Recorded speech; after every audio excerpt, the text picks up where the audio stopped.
Child labour. अब child labour कराना तो एक जुर्म है, लेकिन जो एक्टर्स मतलब जो छोटे छोटे चाइल्ड एक्टर्स होते हैं वो भी बहुत ज्यादा पैसे कमाते हैं। तो क्या आपके दिमाग में कभी क्वेश्चन आया है कि क्या बड़ों की तरह बच्चों को भी टैक्स देना होता है?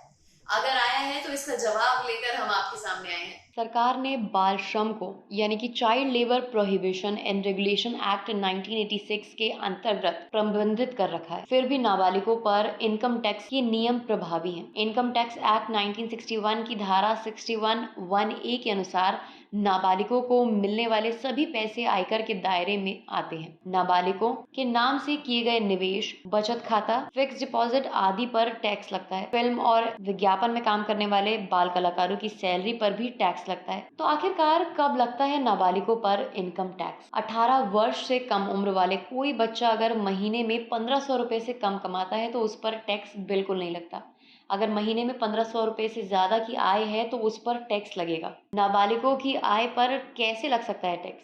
आपको बता दें कि बच्चों को उनकी सैलरी या उनके नाम पर किए गए निवेश से होने वाली आय को उनके अभिभावक के इनकम में जोड़ा जाता है और फिर अभिभावक के कुल आय पर निर्धारित टैक्स स्लैब के हिसाब से अगर माता पिता दोनों काम करते हैं और आय प्राप्त करते हैं तो जिस अभिभावक की आय ज्यादा है उसकी आय में बच्चे की आय की राशि जोड़कर टैक्स की गणना की जाती है। अगर माता पिता का तलाक हो चुका है तो जिस अभिभावक की कस्टडी में बच्चा होगा उसके आय में बच्चे की आय जोड़ी जाएगी, भले ही बच्चे को जिस स्रोत से आय हो रहा हो। अगर बच्चा अनाथ है तो उसे अपने स्तर से ही इनकम टैक्स भरना होगा, उसकी गार्डियन की आय में बिल्कुल नहीं जोड़ा जाएगा। अगर कोई बच्चा अपाहिज है तो आयकर अधिनियम की धारा 80(u) के अंतर्गत उसकी आय को किसी भी अभिभावक की आय में नहीं जोड़ा जाएगा। इस तरह बच्चे की आय कम होगी और वो संभवतः टैक्स के दायरे में बिल्कुल नहीं आएगी।